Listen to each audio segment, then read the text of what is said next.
Chang Shihuan, the red nimbus wielder, lord of the Chonghua Guild, was in the dusty surroundings, raising his gaze, meeting the wind. Sitting on the ground in his white robe, he was immersed in the moment, trying to regain his breath. The wind carried dust, creating an air of mystery around the lad, whose eyes sought in vain to penetrate forward, as if searching for answers in the unknown. Chang Shihuan slowly lowered his gaze to his hands, which were covered in dust and traces of tattered gloves. In the darkness, his eyes shone with a mysterious light. A mysterious guy in black stood opposite, creating an atmosphere of mystery and unexplored secrets. Amidst the rubble and ruined walls, heavy-breathing people were lying down, succumbing to the chaos and destruction that enveloped the place. Many eyes were fixed on this strange scene, as if trying to unravel the mystery unfolding before their eyes. The guy in all black, called Shin Kanhu, stood in a fighting stance, preparing to attack. With a tense look, he informed Chan that they were alone with this common enemy. Chan struggled to lift his exhausted legs, trembling from the pain that spread throughout his body. His resolve was shattered by the unbearable suffering, but he persevered anyway. The words that came out of his hoarse and exhausted voice revealed the futility of the war started by Shin. Chan saw the suffering it was bringing to everyone around him, and his eyes reflected not only physical pain, but moral and emotional frustration as well. Suddenly, like a flash of light in the darkness, Chan sprang to his feet, radiating determination and fury. A menacing scream erupted from his lips, accusing the boy of being the source of all misfortune. Chan's magic released in that instant, giving the impression that he was the embodiment of evil itself. Shin Kanhu, glaring, met the questioning gaze of Chan, who, assuming that Shin thought he was a guardian of justice, loudly asked who he thought he was. Shin only laughed, thinking Chan's words were ridiculous. However, in response, the guy, out of his last strength, gathered magic in his hand and resolutely declared that Chan had no right to talk about justice. The tension in the air was building, and magic filled the space around them, preparing for the inevitable clash of ideologies. Shin's magic shrouded everything in a bright red light, and the guy got into a fighting stance and shouted that he was fighting for the fate of the world. The crowd of people, dumbfounded by what was happening, stood in bewilderment. Chan shouted indignantly, accusing Shin of interfering in his affairs. The spectators, horrified, looked in the direction of what was happening, not knowing how to react. At the same time, children, frightened by what was happening, were crying and screaming. Chang did not stop, continuing to subliminally declare that he could be considered a devil after such actions. An atmosphere of tension and fear enveloped everyone present. Suddenly, the energy of the lad's words shook the crowd, and it animatedly began to exclaim his name, showering him with a wave of support. Chan, with a grim look and a proud gaze, savored the moment, feeling the masses of people praising him. Listening to the screaming fans, he clenched his hand, summoning magic that seemed to hover in the air. With bitterness in his voice, he said that the reaction of the people confirmed his greatness, and his name was on the lips of every citizen. In that moment, Chan realized that he was not just an enemy to his opponent, but a hero to his fans, whose hopes and expectations gave his magic even greater power. The boy, freed from Chan's grasp, jumped up even though he was in pain from the magic. He looked at his opponent with determination in his eyes, preparing to strike back. Chan's face expressed confidence, but within him melted the fire of determination not to give in, because the fate of the battle depended on the people's faith in him. Shin, though tense despite the attack, kept his guard up, knowing that dodging Chan's next attack would be difficult. Clenching his hands in front of him, Shin tried to minimize the damage, but Chan's magic was too powerful. The boy's expression changed, reflecting the struggle between desperation and determination. Magic exploded with force, knocking the guy off his feet, and his body flew a great distance.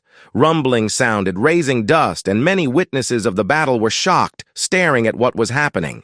The boy, in pain, glanced forward, his eyes exuding pain and weariness, as Chan proudly towered before him. Tension hovered in the silence, interrupted only by the heavy breathing of the injured man. Debris surrounded them, silent witnesses to the battle they were embroiled in. Chan did not utter any words, but his gaze expressed a multitude of emotions, ranging from ruthless pride to a sense of superiority. He remained unwavering in his posture, as if he were the lord of the situation. The seconds dragged on, a reminder of how irreversibly the situation had changed. In that instant, between the wall and the rubble, there was tension as if in the air. The uncertain future stretched before them, and the boy's gaze, pierced with pain, spoke silently of the ordeal. The people cheered and expressed their satisfaction, their voices filled with faith in Chan. With excited shouts, they urged him to finish off Shin. All the members of the crowd, united in their demand, shook their fists in the air, insisting that Chan fulfill their request and rid them of Shin. Guy, feeling the weight of the accusations, bowed his head, listening to the hostile shouts and death sentences uttered by the crowd. At this moment, Chan stood motionless, tensely watching, his gaze embodying attention to every detail of this critical moment. He raised his eyebrows in a moment of mock victory, laughing in his heart at the helpless lad, knowing that power now lay in his hands.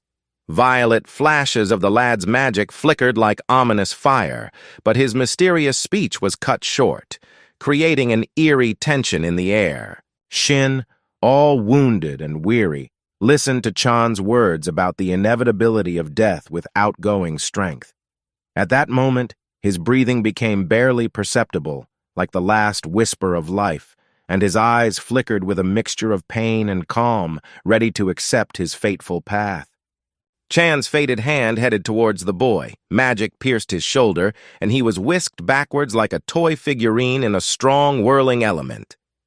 Death seemed to be coming, but Chan only grinned, maintaining his arrogant pride. His eyes narrowed in pain as copious amounts of blood flowed from his mouth, creating a grim sight. The guy's suffering became unbearable, as if a spearhead had pierced his essence. Thrown a considerable distance away, he collided with the ruins with devastating force, becoming part of this shattered landscape. Lying on the rubble, he slowly faded away, trying to gather the last moments of his life, meeting death along this bleak path. Chan conquered the air, his lofty flight filling those around him with a sense of pride and accomplishment. His words were an inspirational reminder of the value of their labor, inviting everyone present to look at the fruits of their efforts, revealing the prospects and opportunities that had opened up through their joint efforts. At that moment, the fellow, smiling brightly, raised his hand as a symbol of his conviction of the necessity of freedom for the earth. His voice sounded bold and confident, proclaiming the idea of total freedom, as if calling for a united effort to achieve this noble goal. The atmosphere was filled with the energy of change and the promise of a bright future. People rapturously dropped tears of happiness and deliverance, having finally mastered freedom and feeling that the world was now theirs. With his gaze fixed on the sky, the young man uttered the mysterious words filled with joy and grace that enveloped his heart in boundless peace. With an upward movement of his hand, a stream of red energy erupted, filling the sky with a bright glow. Waves of scarlet energy blurred in the boundless space, turning the ordinary sky into a magical sea of colors. He could feel his power flowing into the environment. The image of a huge black hand emerges from the blazing red sky, like an ominous shadow penetrating reality. This mysterious apparition raises questions about its origin and hints at something mystical, mysterious, that can change the course of events in this world. The people who had just been rejoicing in freedom now looked on in horror. The hand rapidly approaching Chan was causing panic among everyone. But here was Chan, smiling madly, looking up at the sky as if seeing something unseen, and taking in the events with unexpected delight. At this moment, everyone around them started running away, screaming and praying to be let past this mysterious threat. The hand continued to reach for Chan, as if it had its own plans, But Chan had no fear. On the contrary, he rejoiced, laughing and shouting about the coming of the Demon King, claiming that soon people would know the real world. There was a mystery hidden in this chaos, and Chan seemed to be the only one who was uncovering it with surprising delight. Shin, feeling the tide of what was happening within him, sucked in his anger, anticipating that the world carried with it the burden of inevitable tyranny. With each passing moment, his surroundings seemed to be saturated with tension, like an omen of storms. Chan, with his gaze fixed on Shin, expressed doubts that what was happening made sense, suggesting to Shin that it was important to open his eyes wider to realize the depth of what was happening. His words sounded like a warning that the true essence of things might be hidden in the shadows of the unknowable. Chan, as if steeped in madness, shrieked at Shin, stating the need to look at him in the context of the new, just world he envisions. The great world was torn to pieces by the invasion of the Demon King. Chaos reigned everywhere, and the brave lad at the forefront of the fight said that the world seemed to have disappeared in this whirlwind of terrible events. Now it was up to the scattered pieces to reassemble, confront the darkness, and restore the lost balance. The guy deftly manipulated the keys, creating a verbal canvas like a virtuoso playing an instrument. There was a note of disappointment in his speech as he shared how readers' expectations crumbled, turning to shapeless ashes. The protagonist, Chan, opened up a mysterious world to readers where serving the Demon King became a dark path traveled by him and his 13 friends, shining light in the shadow of the infernal overlord. Guy, delving deep into the world of his computer, has created a compelling novel that highlights an ancient and high-level evil. His words that fiction reflects reality emphasize the profound meaning of a work that reveals the darker aspects of human nature and history. The student years for him were not only a time of study, but also a period full of meaning. On the day he placed a flower on his friend's grave, the memories of his student life were revived. The gesture became not just a simple homage to a departed friend, but also a kind of symbol of the past. During the period when he was a student, he encountered a man of immense power. This powerful person had the ability to turn a blind eye in society to the problem of school violence. The memory of that encounter became a kind of catalyst for him, reminding him of the importance of combating violence in educational institutions. Chan, by creating a prototypical man in his work, stated that the power he portrayed extended beyond a simple understanding of good and evil. While he was passionately typing away at his keyboard, striving to denounce reality in his short story, towards the end of the work, an obscure plot is revealed under his influence, causing bewilderment to the readers. They could not understand the reason why the author chose such an outcome. The comments under his work were filled with discontent, leaving Chan with questions about how to convey his historical moment. Leaving his labor instrument, the lad felt that the stream of his possibilities had dried up. He sat down on the soft surface of the bed and indulged in thoughts and memories. One of the devoted readers of his manga criticized the author for the mistake of having an open ending to the story. This observed failure was accompanied by sadness, enveloping the lad as he hurried to lie down, finding himself in a restless attempt to sleep. In the silence of his room, echoes of incompleteness and frustration resounded, making the path to peace more difficult. Guy, reacting to the comments, argued that the comparison to the Demon King is unfair, as his work does not bring destruction, but rather reflects the diversity of views of the readers. His face expressed deep dissatisfaction as he passionately defended his work against criticism. Nevertheless, the pressure he was under was becoming an increasingly heavy burden, creating intolerable tension. As he lay on the bed, he wrapped his arms around his head and spoke with difficulty about the fact that it was no longer possible to rewrite the project. The decision to go to bed seemed to him to be the only way to get rid of the growing tension and doubts about his abilities. The boy felt his consciousness slowly awakening, and opening his eyes, he found his surroundings blurred. The noise around him was so intense that he had trouble understanding what was happening. Lying on the floor, He saw the workers of the people in front of him, whose furnishings looked strange in comparison to his cozy home. Suddenly realizing that he was not in his bed but on the cold stone floor, the boy began to rise slowly, trying to solve the mystery of where he found himself. Suddenly there were shrill screams, the man calling the other man crude names, claiming he was nothing more than a piece of shit. The words filled the air with aggression, and the attack grew more violent as the man's legs kicked mercilessly at the blond man, accompanied by terrifying screams.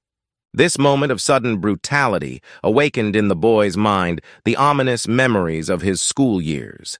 The image of him standing by, powerless to watch a man being beaten, came to mind.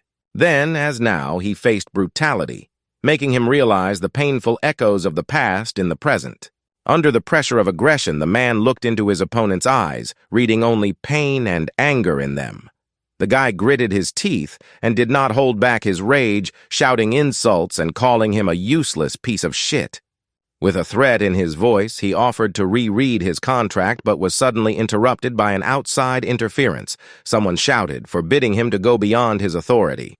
In response to this episode, the man slowed his step, pausing his actions while the guy tried to regain his breath after the intense altercation. Suddenly, everyone present turned sharply, their facial expressions drenched in fear. The man in question appeared completely shocked at the words spoken, not anticipating that he would say something like that. At that moment, there was tension in the air, as if time had slowed down, and everyone around them was watching intently as this unexpected scene unfolded. The man lashed out at the guy with fury, as if a storm of aggression had erupted suddenly. Under his blows, he called the boy a bitch, mocking his inability to withstand even a single blow. But for the guy, everything seemed like a dream, though the pain was real. Suddenly, another guard ran up to them, ordering them to stop the beating. The boy's eyes swam with pain, and he assumed, without realizing what was happening, that it was just a nightmare. He said that if the beating did not stop, he would not fulfill his norm, as if emphasizing that it was an injustice. The guy, slowly getting up, showed a philosophical attitude despite the man showing aggression by spitting in his direction.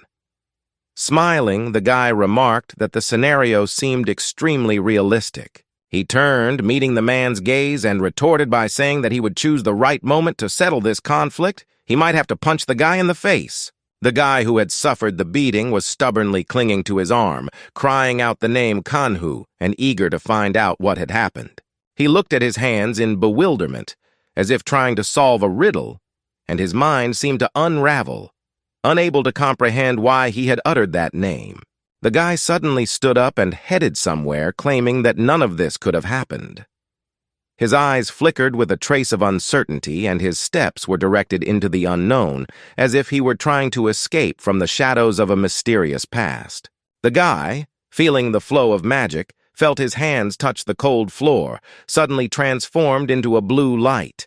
This bright azure represented the magical energy that encompassed his body. As he sat there, immersed in his inner world, Kanhu's magic began to transform the entire surrounding land, coloring it a deep shade of blue. His head tilted in reverence, while the surrounding faces expressed amazement at the inexplicable phenomenon. Each breath seemed like a heavy weight, as if his lungs were filled not only with air, but with the mysterious energy of mana, sensitivity to which was an innate part of his essence. His eyes, like a magnet, were drawn to his own hands, trembling under the influence of mystical power. In the very vortex of pain, he held his head up like a steadfast guardian, longing to find answers in the reflection of his soul in the puddle, which reflected not only the wetness of the rainwater, but also his own longing. The realization of his true self hiding behind the mask distorted his inner world, filling it with immense pain and agony. He felt a shiver run through his body as he realized that he was now Shin Kanhu. His gaze reflected surprised horror, and he slowly examined his new hands as if searching for answers in their change. A little dazed, he could not believe that he was the chosen one. His eyes flashed with emotion mixed with bewilderment, and he wondered how fate had chosen him for this role. Suddenly turning around, he noticed a guy standing nearby. His tortured face showed signs of a beating, and he uttered words that pierced through the new Shinkanhu. "If I'm still alive, there are only 5 years left before the world is destroyed," the prediction rang out, leaving a heavy sense of inevitability in the air. He stared down intently, pondering that while in the body of a vat, he might be able to show bravery, even become a hero. Suddenly, the visage of the Demon King's rebellion, a foreshadowing of the sunset, appeared before him. That ominous moment when the Demon King uttered words about the inevitable end of all things, as if it were a foreshadowing of the coming collapse and upheaval. The moment he noticed that the king was holding out his hands to those who worshipped him, he sensed that he was declaring that only his followers would survive, a foretaste of the miserable death that awaited those who would reject his authority. The tension in the air was rising, and he realized that the change in the course of events had become a question not only of his fate, but of the fate of many. But suddenly, as the boy was beginning to rise to his feet, he brought good news with him, as if a brighter, better future was breaking through the gloom. The moment of imminent threat was not only a test, but also an opportunity for change. Amidst the gloom of his surroundings, he stood out, towering proudly and courageously, as if he were the guardian of his own destiny. His eyes reflected confidence as he spoke the words, as if he possessed the only indisputable knowledge. "I know one thing," he spoke, and his words sounded like a mantra, filling the space around him with meaning and determination. Looking ahead, away towards the exit, he shared his escape plan. The guy slowly extended his hand towards the exquisite blue gemstone, as if clinging to the flow of previous owners. There was a mysterious certainty in his words. "The experience of the previous owner permeates me in a special way." Something deep lit up in the lad's tired but hard eyes as he looked forward. "This experience," he said, "is like becoming a part of my own life." His gaze slid to his status, where the number, level 10 inches, glittered. In that moment, he felt that every step and battle added to his own journey, embodied in that number like a sign of experience woven into his essence. Under the tension of the moment, he plunged sharply downward, the lightness gone from his movements, and the heavy breathing became an echo of depleted energy. His friend's gaze turned, eager to unravel the mystery of this change. In his hand, a stone lay heavy in his hand, symbolizing not only physical burden, but also psychological burden. The grin of his teeth expressed his persistence in a situation where his endurance was already exhausted. The words of hopelessness sounded like a sentence, and the guy's gaze reflected regret at the unfortunate idea of generic hypersensitivity. The blue stone symbolizing his burden was placed on the floor.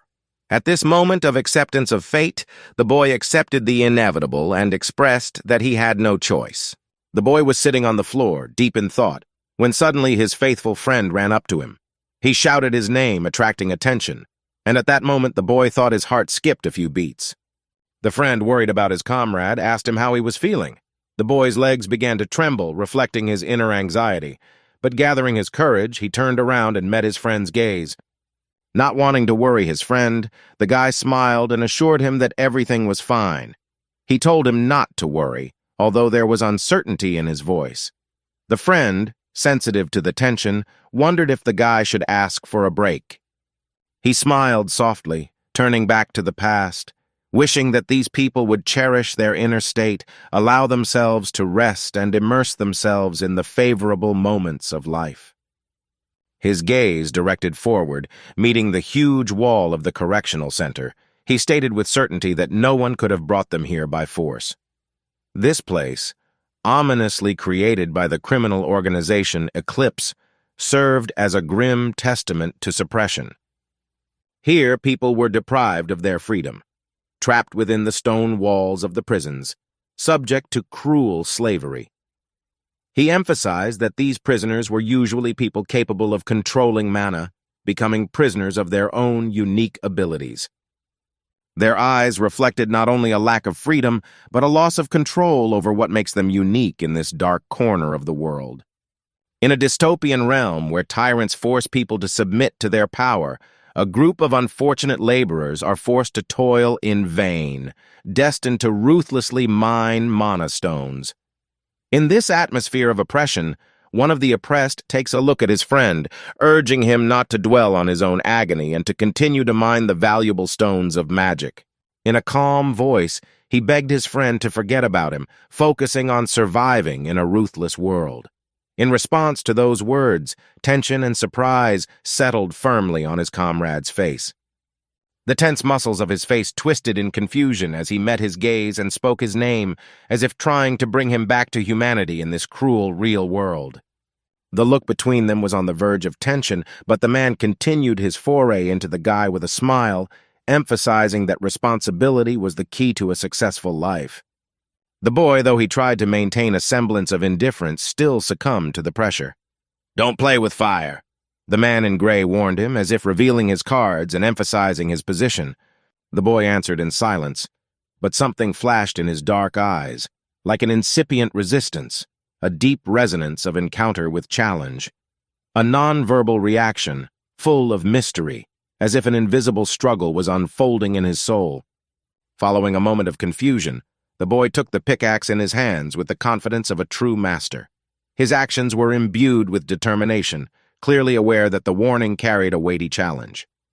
Now, immersed in the monotonous rhythm of the work, he strove to transform abstract words into concrete actions, laying out the task before him like an advanced, strategic plan. With each strike of the pickaxe, his mind was filled with memories of his high school years, when he met a guy who claimed that this staff was a living image of a real person. That thought flashed through his mind, emphasizing the mystery and enigma of the situation. He had to be like a pickaxe, splitting the stones of routine, carving his life's path out of them. In a moment of reflection, the boy realized that changing the plot of the novella could have been his best chance. But at that moment, he realized that it wasn't yet time to take the risk and change the direction of his story. An internal dialogue ran through his mind. Changing the scenario could open up new possibilities, but also wreak havoc on his current reality, preventing him from leaving this labor maze. He tensely dragged a heavy cart filled with blue stones that, with their shades of brilliance, seemed to tell the stories of time. As he gazed at each stone, he felt his efforts make sense of this difficult labor. Suddenly, in the silence of the busy labor of the surroundings, there was a shrill cry, breaking out of the ordinariness.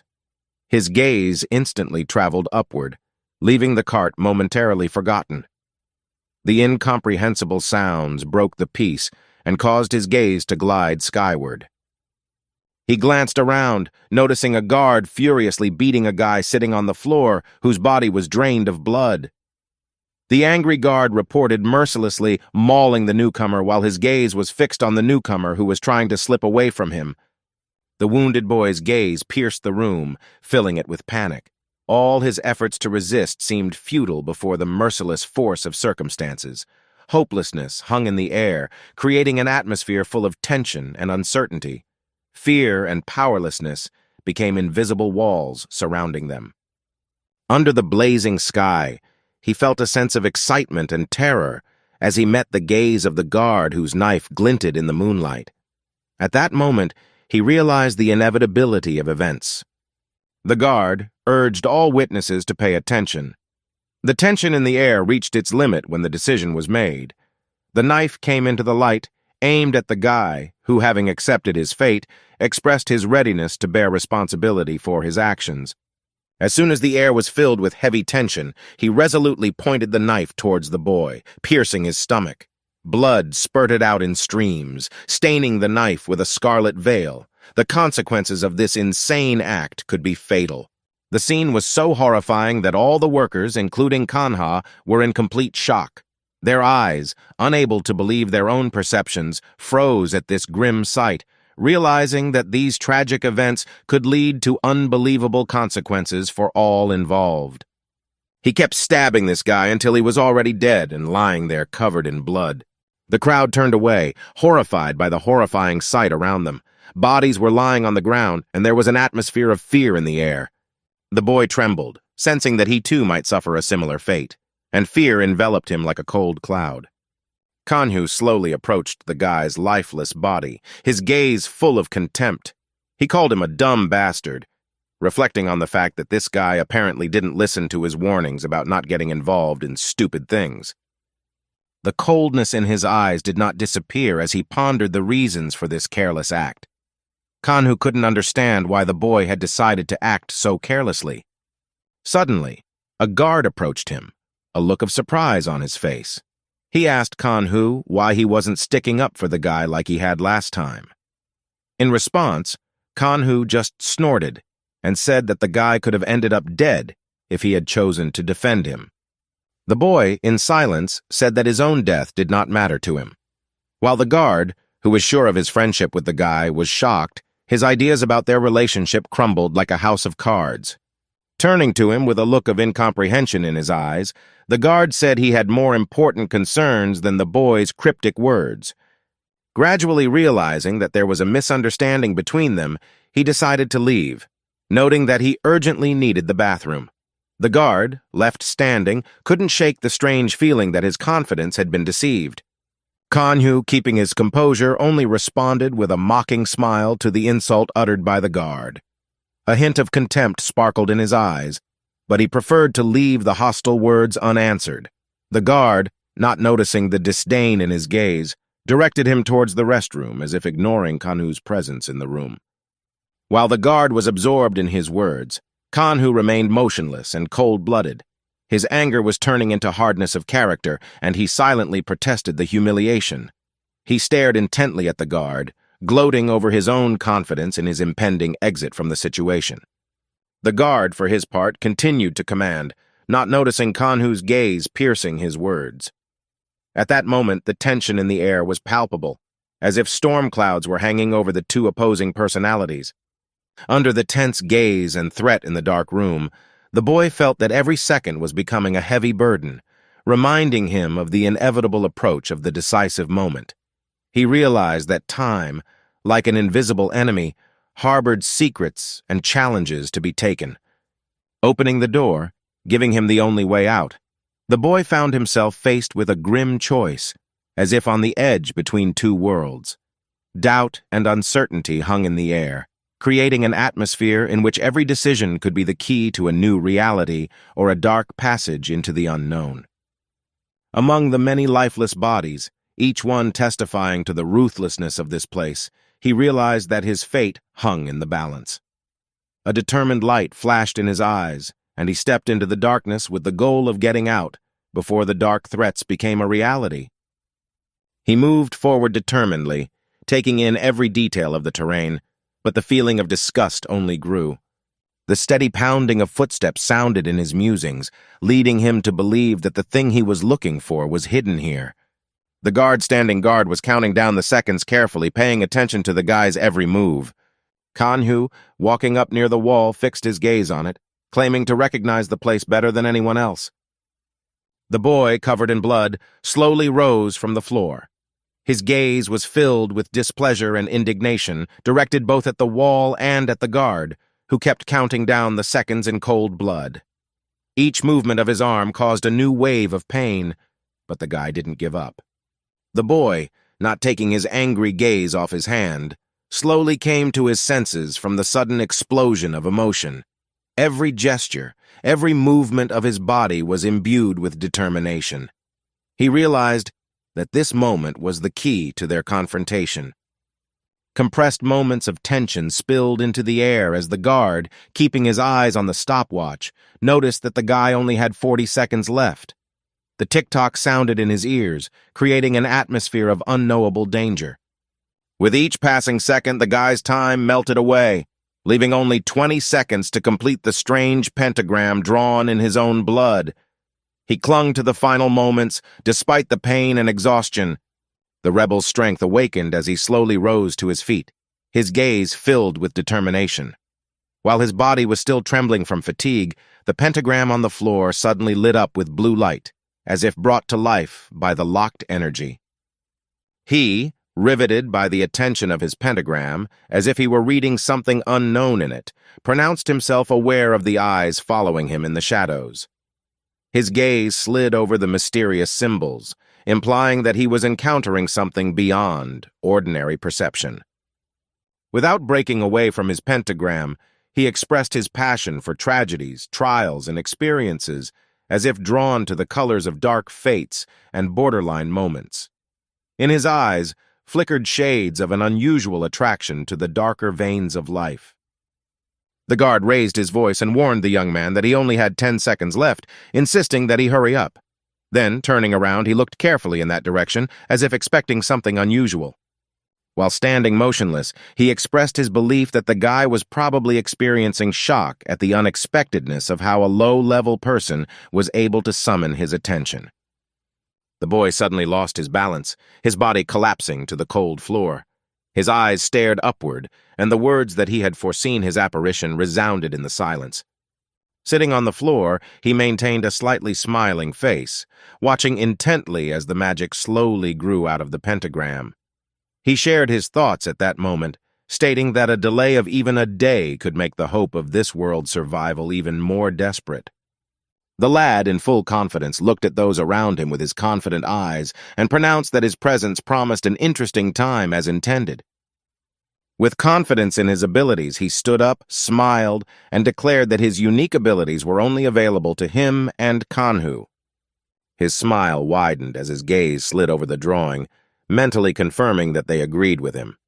The guy, surrounded by mystical energy, suddenly saw a magnificent picture of Kanhu in his mind, feeling an inner agreement with the main constellation. Having entered into a mysterious contract, he did not let go of his gaze from the power radiating from that symbol.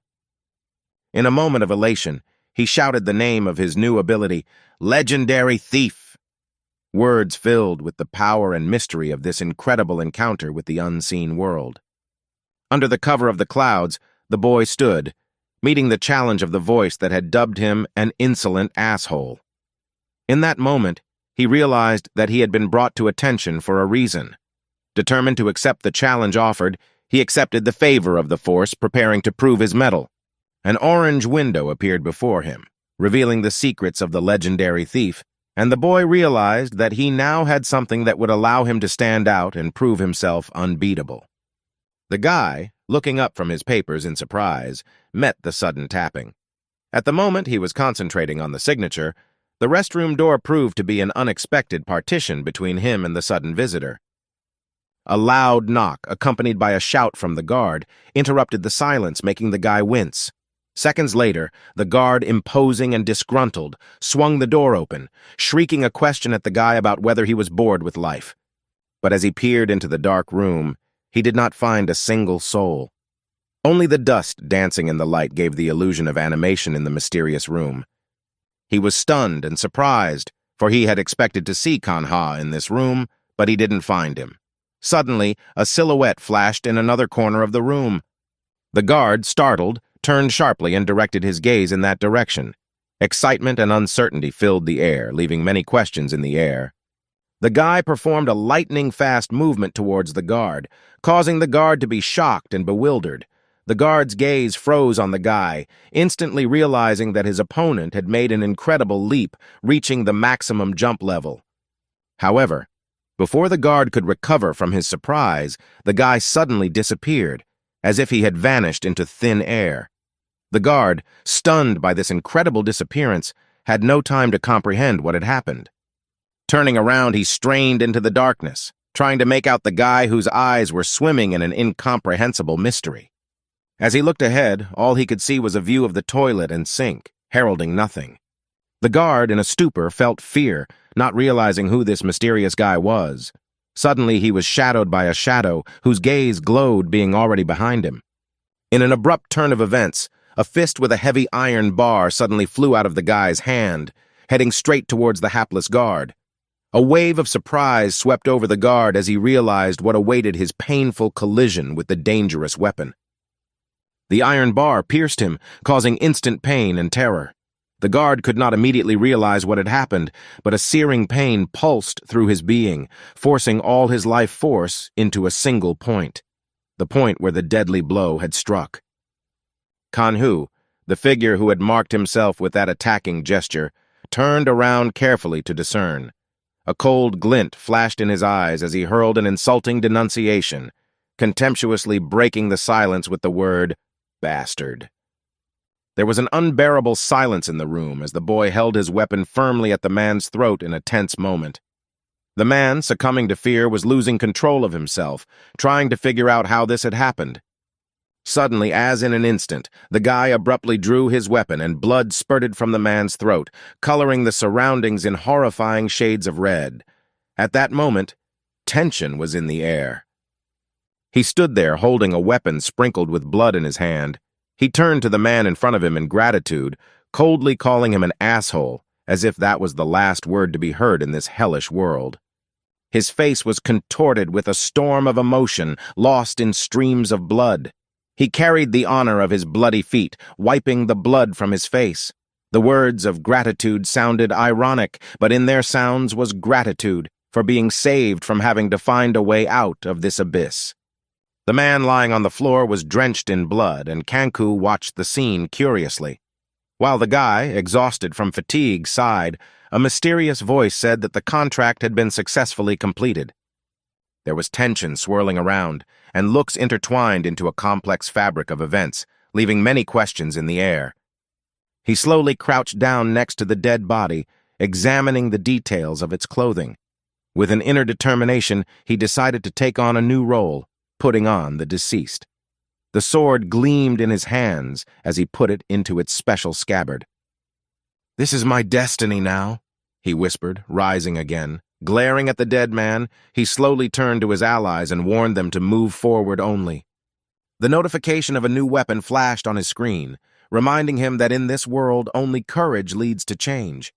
The guy, wearing a security guard outfit, strode determinedly toward the exit in an effort to avoid attention. In the course of his surreptitious retreat, he discovered a gasoline canister and, to add to the confusion, dropped it unsuccessfully, causing a torrent of liquid to gush out. Then, wasting no time, he began spilling gasoline all over the floor, creating obscure footprints and making possible pursuit more difficult. Holding the canister tightly in his hands, he spread its contents over the ground, eager to cover his tracks. As he spilled, he whispered to himself that the vile odor of fuel would be his ally in the dark. "The first step has been taken," he muttered. Inside, the confidence sounded for tomorrow's escape. "The uniform will be my invisible shield in this game. Now all that's left is the path to darkness and freedom."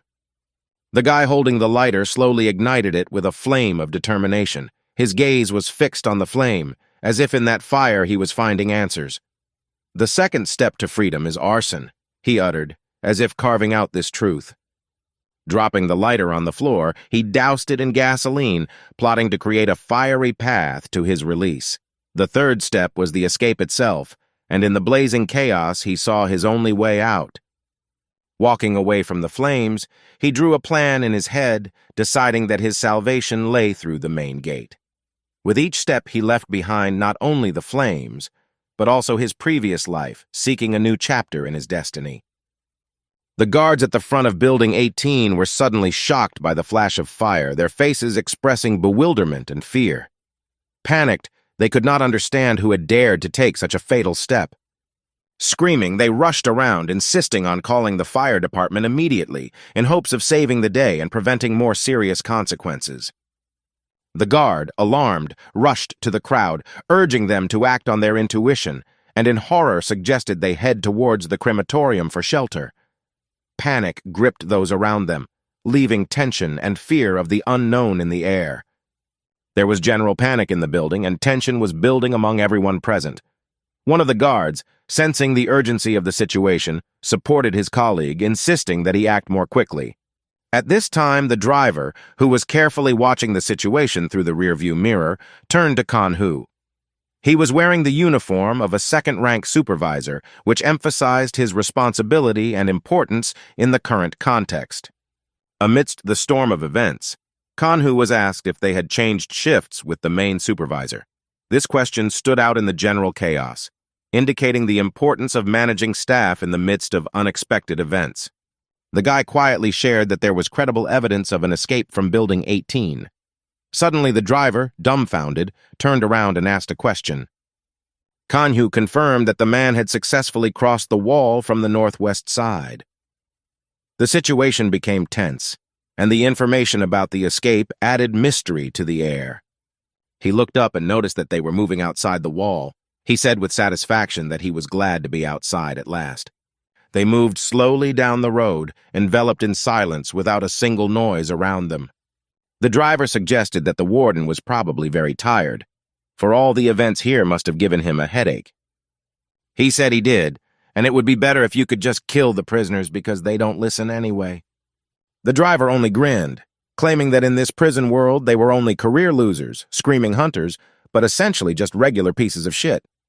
The puzzled look of another guard expressed the question, why call prisoners that?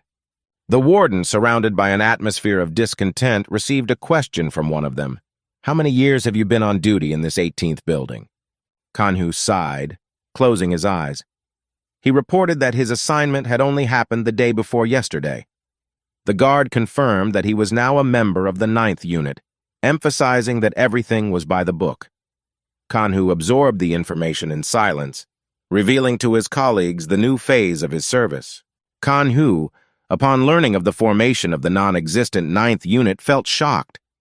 In his world, the words that it was to be formed the day before yesterday caused misunderstanding and bewilderment, revealing secrets. Events that seemed so distant and non-existent suddenly became part of his reality. Kanhu, sensing that those around him were beginning to suspect something, smiled and confirmed that their guesses were correct. Unfolding his equipment, he pulled out his sword, announcing the main objective of his mission. Quickly and deftly, he rushed into the fray, instantly retrieving his sword, severing the head of one of his opponents. With strength and skill, he translated his words into actions, creating a tense atmosphere around him. Raising his hand, he prepared to attack his victim, his eyes glittering with fury and anger, reflecting his inner rage. While terror encompassed his victim, that moment seemed endless. The attacker's gaze was so filled with rage that his eyes seemed to burn with flames in the darkness. When he stopped and looked at his victim, his face was covered with the marks of a struggle. Blood protruded from scratches and abrasions. He uttered the words that his main goal was to get rid of such pieces of shit as his unworthy opponent. The car stopped abruptly. He raised his eyebrows slightly, not expecting such a sudden braking, and instantly shifted his gaze to the driver, trying to figure out the reason for this unexpected maneuver. The tension in the air was palpable while the car stood still. The corpse of one of the guards was suddenly found in the street, flying off from a collision with a car. The driver, who had experienced the impact, burst out of the cabin, screamed, and a fire flashed in his hand, giving the scene a grim tension. Amidst the chaos, he shouted, labeling the guy apparently responsible for the incident a bastard. Kanhu, who was standing to the side, watched all of this with bewilderment. His face reflected tension and confusion as he found himself in a situation where he didn't know how to behave. In fury, he directed a powerful stream of his fire magic straight at the guy, but unfortunately, his strike proved to be a miss, only flashed through the air. Kicking the car mercilessly, he caused terror in the driver, who watched helplessly, not realizing what was happening in his direction. Consumed with rage, he burned his hand in the fire again, accusing the lad of lying and demanding an explanation for his insolence. A huge stream of flame was mercilessly directed towards the guy, creating an ominous light around him and reminding him of the power that was awakening within this wrathful wizard. The driver glanced sideways, saw the guy, and a smile blossomed on his face. The driver had an ambiguous impression of the guy. He expressed an opinion of his physical weakness. Walks up to the car, the guy looks scared. He broke the window and got out of the emergency. Driver approaches, asks about his condition. The guy talks about how the accident happened and how he was lucky to survive. They exchange contacts and the driver offers to help with the paperwork. In the dark, impenetrable evening, Kanhu suddenly appeared out of nowhere. He swung his sword with confidence and delivered a fatal blow to the driver through the car window. The stricken driver was suddenly alive, and a moment of bewilderment flashed in his eyes. Kanhu's deadly dance continued as he approached the guy ready for bloody revenge. The knife in his hand was a weapon of evil, and it accurately struck his victim's throat. Blood gushed out, creating a grim stain on the dark clothes of the boy, who looked at his aggressor with a look of anger. He watched carefully as drops of blood formed red marks on his sword. Everything around him froze as his opponent's body fell to the ground with a lifeless body. His own trembling hands seemed foreign to him. A moment later, with a long sigh, he tossed the corpse aside, and the sound of his tearing cough echoed in the silence. The strange moment of stillness was interrupted by the sound of his agonizing cough, which reflected the anxiety in the bloody scene. Suddenly, his face contorted in unbearable pain. He struggled to hold back a cry, but the pain remained intolerable, as if an abyss of misery had opened up inside his head. He started the car, feeling its engine roar, but the next moment his joy was replaced by anxiety. He realized that he had spent too much mana on this transportation marvel. He thought about how important it was to conserve his magical resources in this world, where every drop of mana had its price. He glanced carefully in the rearview mirror and was horrified to find a patrol rushing after him, the flashing lights of his rescue. But instead of panic, a smile appeared on his face, the face of an experienced player in this dangerous game. "That's not part of my plan," he said with a slight mocking tone, but his eyes indicated that he was already coming up with a plan B. With a leap, he jumped out of the car, clutching his keys in his hands. His trained reflexes kicked in, and he glided nimbly across the pavement. Patrol cars flashed by, and he made a decision to get away from them. With each maneuver, he increased the distance, feeling the support of his allies in his pocket devices. All he had left to do was walk off into the night. The fellow, called Manwha, exhausted by the long slip on the ground, sought to escape to a distant corner and hide from his pursuers. Struggling to lower himself from the height, he crouched down, feeling the pains. Suddenly a voice sounded, noticing the lad's feet. The voice praised his ability to defeat the two warders and successfully escape. Manwha raised his head sharply, eager to find out who was voicing his impressions. The guy, feeling the tension in the air, clenched his fists, ready for a response. The man with the gun continued to taunt, underestimating him. But the red mark overhead signaled a pact with the constellation, promising more than a mere visible level. The fire of determination burned in his eyes, and the inner strength he felt made his doubting opponent hesitate. The clash of two forces, visible and mysterious, created a tense atmosphere full of secrets and possibilities. A guy who had mastered the art of the connector, he appreciated the status of his skill, realizing the power it provided. As he looked at it, he realized his ability to find anyone who remained a trace of magic. And so, following that mystical path, he found the one he was looking for. The guy's face lit up with a smile, and his comment about how fascinating this turn of events was gave this discovery an added aspect of interest. The man stared ominously at the boy, bewildered by his question. A constellation flashed in his eyes, as if he had made an unusual pact with unknown forces. The boy, penetrating gaze, discerned something powerful in that glittering constellation. Focusing his attention again on the man's red mark, he heard that these marks had become not just markings, but a kind of identifying symbols. Each red mark now took on a new dimension, a connection to the mysterious world the boy had been invited to unravel. Suddenly, a red mark flashed on the system alert screen, indicating a target with an unexpected skill available after her departure from this world. At that moment, the boy realized that his chance to experience his third constellation trait had come true, and his smile grew brighter, filling the air with anticipation of adventure and uncharted possibilities. The guy, fixed on the enemy's gaze, discerned a plaque hanging in front of the enemy's face. It had a destiny associated with it, to kill the enemy and take his abilities.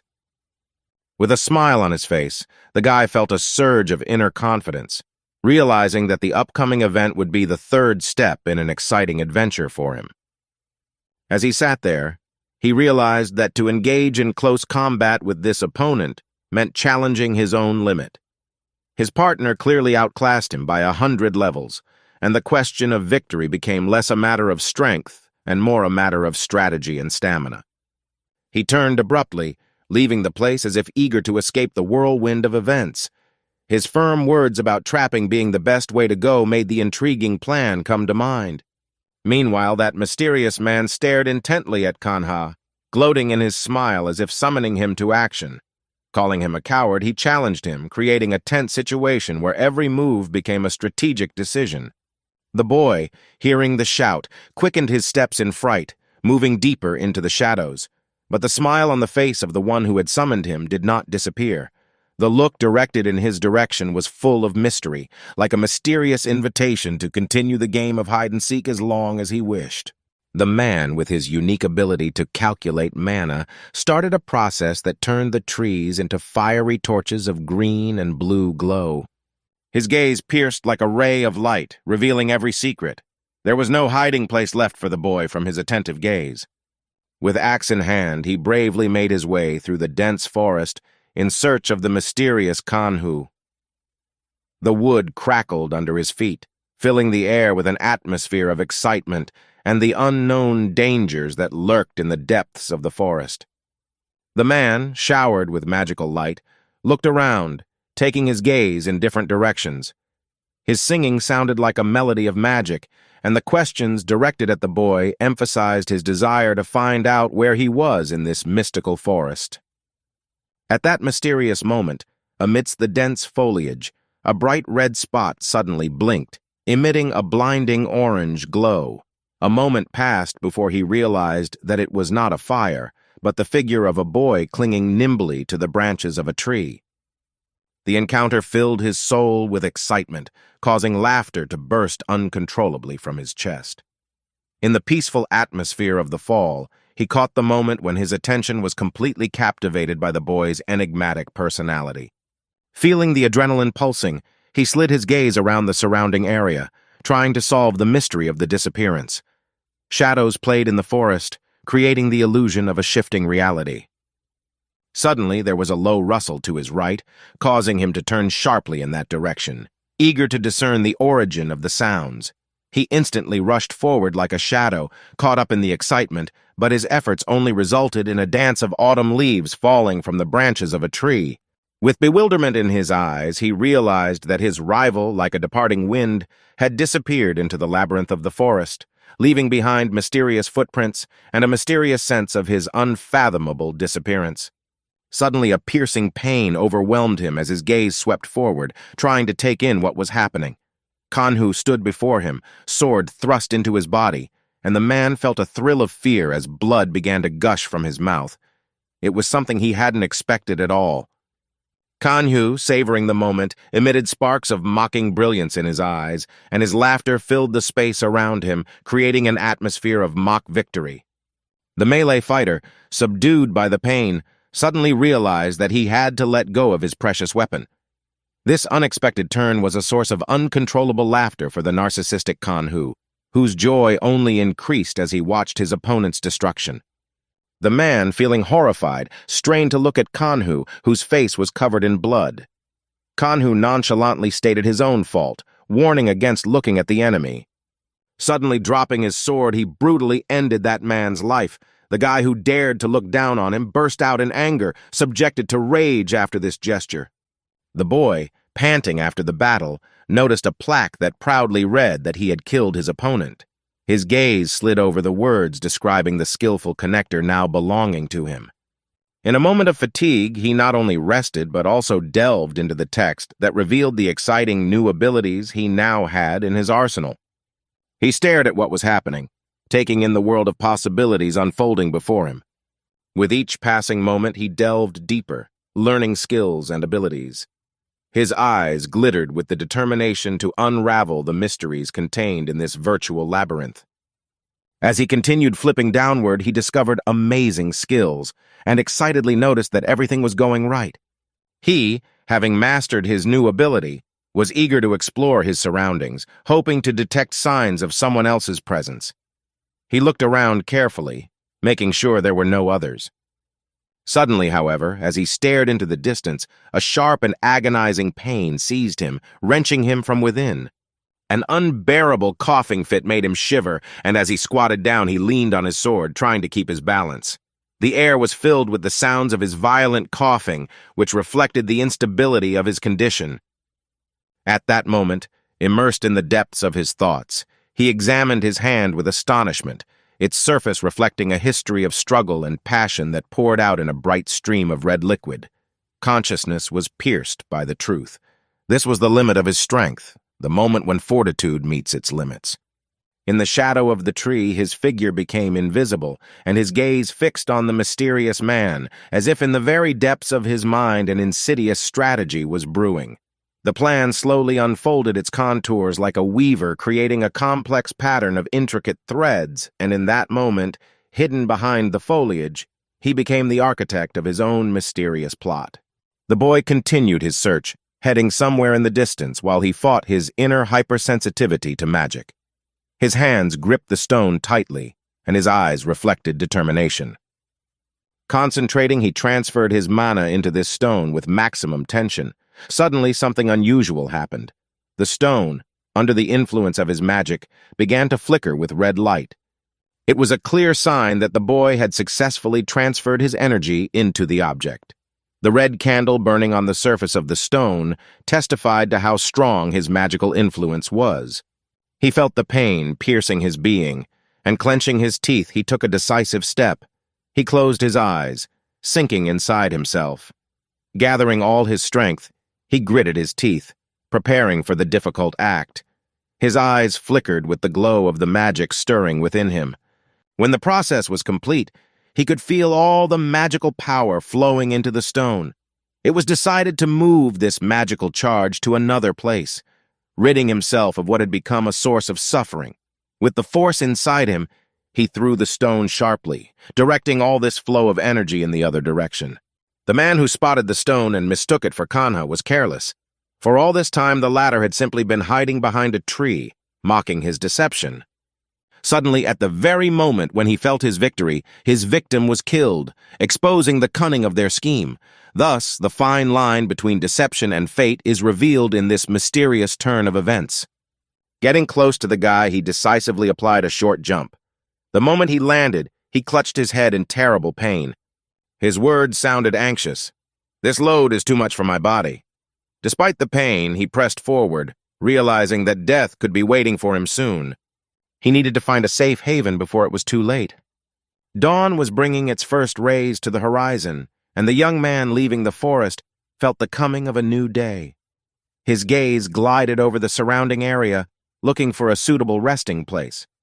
Away from the path, he noticed something that caught his eye. After walking a few steps, the boy found a secluded spot where he could rest for a while. He sank down on the soft grass, relieved that he could find a place to rest for a while. Suddenly, a truck carrying sand flashed on the horizon. An idea instantly entered the boy's mind: to use this material to cleanse the stones of any magic that might have accumulated in them. With the maneuverability of a man accustomed to life in the wild, he began to follow the truck, hoping for an opportunity to use its cargo for his task. The guy, feeling the adrenaline rush, darted forward, picking up speed to suddenly fly off the cliff.